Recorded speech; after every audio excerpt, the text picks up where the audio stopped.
तो दोस्तों इस समय की पहले बड़ी अपडेट हम आपके सामने रखेंगे। जी हाँ दोस्तों, यहाँ पर डीएलएड छात्रों के लिए एक बड़ी खुशखबरी है। जो बच्चे डीएलएड 2021 बैच तक हैं उनके लिए, और जो बच्चे डीएलएड 2022 बैच के हैं या 2023 बैच में उन्होंने एडमिशन लिया है उनके लिए क्या खबर है, पूरी अपडेट हम आपके सामने रखेंगे। शिक्षक भर्ती को लेकर दोस्तों एक बड़ी अपडेट यहाँ पर सामने आ रही है।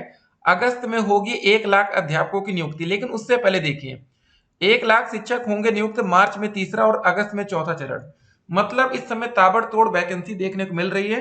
अगर आपने भैया गलती से भी डीएलएड कर लिया और बिहार के आप छात्र हैं तो आपको तो जैसे होता है ना पकड़ पकड़ के नौकरी मिलना, वैसी नौकरी वहां पर इस समय आ रही है। ठीक है, मतलब एक वैकेंसी हो चुकी है टीआरई 1.0, सेकेंड वैकेंसी आई थी टीआरई 2.0।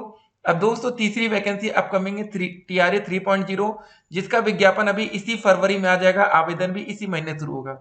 उसके बाद दोस्तों अगस्त में एक और वैकेंसी आएगी 4.0, मतलब ताबड़तोड़ वैकेंसी। ठीक है, मतलब एक साल के अंदर, मतलब अगर आप देखिएगा लास्ट वैकेंसी अगस्त से शुरू होके एक साल में अगर 4 बार वैकेंसी आ जाए तो कैसा होगा। सोचिए आप लोग, जरा इमेजिन करिए कि अगर यूपी में ऐसा हो जाए तो क्या आप लोग बेरोजगार रहेंगे? आप कहेंगे भैया 200% हमारी नौकरी लग जाएगी। जी हाँ, बिल्कुल ऐसा हो सकता है अगर आपने थोड़ी सी तैयारी कर ली ठीक ठाक तरीके से तो पूरी खबर अभी हम आपके सामने रखेंगे। एक बात और आपको बता दें, 6 से लेकर 12 मार्च तक डीएलएड संयुक्त प्रवेश परीक्षा का होगा आयोजन। आवेदन की प्रक्रिया शुरू कर दी गई, 15 को लास्ट डेट है। ठीक है, लेकिन एक और बड़ी खबर हम आपके सामने रखेंगे। एक और बड़ी खबर आती है कि अगर आपके साथी या आपका कोई दोस्त रिश्तेदार बीएड करना चाहता है तो उनके संयुक्त प्रवेश परीक्षा के लिए एक विज्ञापन आ चुका है। ठीक है, 2024 में अगर आप लोग कोई बीएड में एडमिशन लेने की सोच रहे हैं तो उनके लिए भी एक बढ़िया खबर। देखिए एक बात आपको बता दें, जो वैकेंसी आ रही है बीएड के बच्चे 1 to 5 में एलिजिबल नहीं होंगे, लेकिन अगर आप डीएलएड के छात्र हैं तो आपको 1 to 5 में भी मौका मिलेगा, 6 to 8 में मौका मिलेगा। इतना मौका बहुत होता है नौकरी पाने के लिए। और जो बिहार में पिछले एक साल के अंदर जो बड़ी वैकेंसी आई, मतलब एक साल क्या, लगभग 6 महीने के अंदर सब इसी में से थी। ठीक है, यहाँ पर आप देखिए तीसरे चरण में 71,000 और चौथे में 1 लाख शिक्षकों की नियुक्ति होगी। के पाठक जी ने कहा मार्च और अगस्त में होगी शिक्षक भर्ती परीक्षा। अप्रैल से कोई बच्चा जमीन पर नहीं बैठेगा। एक और बड़ी खबर आती है, ठीक है, बिहार से पीसीएस अभ्यर्थियों को उत्तर कुंजी और कटाप का इंतजार है। आरओ एआरओ परीक्षा के लिए प्रवेश पत्र जारी कर दिया गया। तो देखिए दोस्तों लगातार कुछ ना कुछ हो रहा है। देखिए अब हो क्या रहा है ना, एग्जाम लगातार कंडक्ट कराए जा रहे हैं। अभी आपको पता है यूपी पुलिस भर्ती भी ठीक है आने वाली है, उसका भी पेपर आने वाला है। तो आप समझ लीजिए कि कहीं ना कहीं से आप नौकरी पा सकते हैं। ठीक है, एक बात और देखिए जरा, शिक्षा मंत्री जी ने शिक्षक भर्ती अभ्यर्थियों को दिया है भरोसा। लखनऊ से अपडेट थी, यहाँ पर मामला चल रहा है 69,000 भर्ती का। सोचिए जिस वैकेंसी का विज्ञापन आया हो 2018 दिसंबर महीने में, आज तक उसमें आश्वासन चल रहा है, मतलब पूरी तरीके से वैकेंसी कंप्लीट नहीं हुई है। हाँ, मान के चलिए लगभग लगभग वैकेंसी कंप्लीट है, काफी बच्चों को नौकरी मिल गई, लेकिन उसमें आरक्षण की विसंगति हुई थी। 6,800 पदों पर एक नई चयन सूची जारी होती है जिसमें ओबीसी कैटेगरी और एससी कैटेगरी के छात्रों को नौकरी दी जाती है। इनकी सीटों पर कौन से बच्चे नौकरी पा गए? जो जनरल कैंडिडेट थे या जो यूआर कैटेगरी के बच्चे थे। ठीक है, तो ये विवाद अभी तक उत्तर प्रदेश में चलता आ रहा है। देख लीजिए पूरी खबर। बेसिक शिक्षा मंत्री संदीप सिंह ने गुरुवार को 69,000 शिक्षक अभ्यर्थी के अभ्यर्थियों से वार्ता के दौरान नियुक्ति के संभावित सभी बिंदुओं पर चर्चा की। उन्होंने अभ्यर्थियों को आश्वासन दिया कि वे जल्द मुख्यमंत्री से मुलाकात कराकर इस मामले का समाधान निकालेंगे। 69,000 शिक्षक भर्ती में आरक्षण विसंगति में सुधार के बाद 6,800 आरक्षित वर्ग के अभ्यर्थियों को नियुक्ति होनी है। अभ्यर्थी करीब 1.5 साल से नियुक्ति की मांग को लेकर धरना प्रदर्शन कर रहे हैं। शिक्षक भर्ती के अभ्यर्थियों के प्रतिनिधि मंडल ने ममता, विजय यादव, अमरेंद्र सिंह पटेल, ठीक है, इतने बच्चों के नाम यहाँ पर शामिल थे या जो भी है। ठीक है, चौतरफा विकास केंद्र की प्राथमिकता सीतारमण जी। ठीक है, यहाँ पर दोस्त जो हमारा बजट है तो उसमें ये बात रखी गई। 10 फरवरी से भर सकेंगे बीएड प्रवेश परीक्षा के फॉर्म।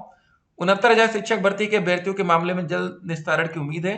तो चलिए दोस्तों, अब आपके मन में कुछ और सवाल उठ रहा होगा कि जो सीटेट का पेपर लीक आउट, ये बात सामने आ रही थी, क्या सीबीएसई ने उस पर कोई बड़ा फैसला, कोई बहुत बड़ा एक्शन ले लिया? तो इसका आंसर बिल्कुल भी नहीं। ठीक है, अब आपका आंसर की या रिजल्ट बहुत ही जल्द आपको देखने को मिल जाएगा, उसका इंतजार करिए। तो इसीलिए दोस्तों होता क्या, सोशल मीडिया पर कभी कभी पेपर आउट पेपर वायरल की घटनाएं सामने आती हैं, लेकिन उसमें कुछ बहुत बड़ी बात नहीं हो पाती। ठीक है ना। और यूपी टेट का पेपर मानते हैं कि भैया यूपी टेट 2021 का जो हमारा क्वेश्चन पेपर हुआ था उसको भाई रद्द कर दिया गया था पेपर लीक के मामले में, लेकिन हाँ उसका पेपर तो आपने देखा होगा बहुत ज्यादा ही वायरल हो गया था। ठीक है, लेकिन सीटेट में क्या हुआ कि पेपर वायरल हुआ होगा मानते हैं, लेकिन अब नहीं रद्द हुआ, एक अलग बात है। ठीक है, तो शिक्षक भर्ती विज्ञापन 2024 की जो भी अपडेट आती है, परीक्षा दोबारा होगी कि नहीं, तो फिलहाल आप ये मान के चलिए सीटेट का पेपर दोबारा तो नहीं देखने को मिलेगा, और विज्ञापन को लेकर जो भी अपडेट आएगी वो अपडेट भी हम आप तक पहुंचाएंगे। फिलहाल दोस्तों जो वैकेंसी की बात हो रही है वो बिहार से ही आ रही, बीपीएससी से आ रही है। यूपी से अभी तक कोई भी शिक्षक भर्ती की नई अपडेट सामने नहीं आ रही। डीएलएड का हमारा रिजल्ट कब तक आएगा देखिए, अभी दोस्तों पहले कॉपियों का मूल्यांकन किया जाएगा जो कि शुरू हो रहा है, ठीक है। उसके बाद हमारा रिजल्ट का प्रोसेस होगा, तो उम्मीद करते हैं कि फरवरी लास्ट तक हमारा रिजल्ट आ जाए। देखिए बिहार में भैया 1 से 2 महीने में नौकरी मिल जा रही है, नियुक्ति पत्र मिल जा रहा है, और यहाँ दोस्त 1 से 2 महीने में रिजल्ट नहीं मिल पा रहा है। तो आप समझ सकते हैं कि कितना स्लो प्रोसेस अभी हमारे यूपी में अपनाया जा रहा है, कि कितना स्लो काम हो रहा है, ठीक है। इसीलिए बच्चों में गुस्सा रहता है कि काम तेजी से होना चाहिए ताकि सब कुछ सही हो पाए। अगर आप लोग एक बात याद रखिएगा, अगर आप लोग डीएलएड कर रहे हैं यूपी से, अगर आप गलती से आपकी बैक लग गई, तब फिर तो दोस्तों आप फंसने वाले हैं, क्योंकि यहाँ पर बैक पेपर होने में भी समय लगता है, काफी ज्यादा आप दिक्कत में आ जाते हैं, ठीक है। बाकी पीएनपी से कुछ और अपडेट्स आती है तो वो अपडेट भी हम आप तक पहुंचाते रहेंगे, क्योंकि देखिए अलग अलग अपडेट्स आप तक पहुंचना भी जरूरी होती है, ठीक है ना। तो यहाँ पर और कुछ अपडेट्स देखते हैं पहले, जो कि वैकेंसी की बात हो रही थी। मार्च में होगी तीसरे चरण अध्यापक बहाली, ठीक है। यहाँ पर क्लियर है, राज्य के सरकारी स्कूलों में मार्च में तीसरे चरण के अध्यापकों की नियुक्ति होगी। उसके मैं 4 महीने बाद चौथे चरण की नियुक्ति भी अगस्त में ही हो जाएगी। चौथे चरण में 1 लाख अध्यापकों की नियुक्ति होगी। ये बातें शिक्षा विभाग के अपर मुख्य सचिव के पाठक ने किशनगंज के शिक्षक प्रशिक्षण संस्थान में निरीक्षण के दौरान कही। इससे यह बात भी साफ हो गया कि तीसरे और चौथे चरण को मिला दें तो तकरीबन 1,71,000 अध्यापकों की नियुक्ति होगी, ठीक है। ये सब बातें यहाँ पर दी गई हैं। तो अब वीडियो के अंत में जिन बच्चों की बैक लग गई उनके साथ क्या होगा, देखिए याद रखिए, डीएलएड आप कर रहे हैं तो भाई कौन से सेमेस्टर में आपको बिल्कुल भी बैक नहीं लगानी, थर्ड सेमेस्टर फोर्थ में, ठीक है। फर्स्ट या सेकंड में लग गई तो आपको एक मौका मिल जाएगा, नहीं तो जिनकी फोर्थ में बैक लग जाती है, समझ लीजिए कि आप 1 साल पीछे हो गए। अगर आप लोग डीएलएड 2021 बैच के छात्र मान लीजिए, ठीक है, और गलती से फोर्थ सेमेस्टर में फेल हो जाते हैं, तो फिर आप एक लंबे समय तक पीछे माने जाएंगे, क्योंकि फिर दिक्कत में आप फंसेंगे, ठीक है ना। ये इंपॉर्टेंट बात है, फोर्थ सेमेस्टर में आप बैक नहीं लगवा सकते। और जिन बच्चों का देखिए प्रत्यावेदन वाला मामला फंसा है, मतलब किसी भी विषय में वो 3 बार से ज्यादा फेल हो रहे हैं, तो अब क्या हो रहा है कि अभी उसको लेकर स्थिति स्पष्ट नहीं हो पा रही है। तो आप अंदाजा लगाइए कि भैया डीएलएड में यूपी में स्लो प्रोसेस हो रहा है, इस वजह से बच्चे बहुत ज्यादा परेशान हैं। अब देखिए पीएनपी से कुछ जिम्मेदारियां भी हटा दी गई हैं। जैसे क्या था कि पहले पीएनपी को हमारा यूपी टेट का पेपर कराना होता था, सुपर टेट का, लेकिन सारी जिम्मेदारियों से मुक्त भी किया जा रहा है। उसके बाद भी प्रोसेस इतना स्लो चल रहा है, सोचिए। पहले पीएनपी हमारा साल भर में एक बार तो यूपी टेट का आयोजन करवाती ही थी, जो कि अब पेपर ही नहीं हो रहा है।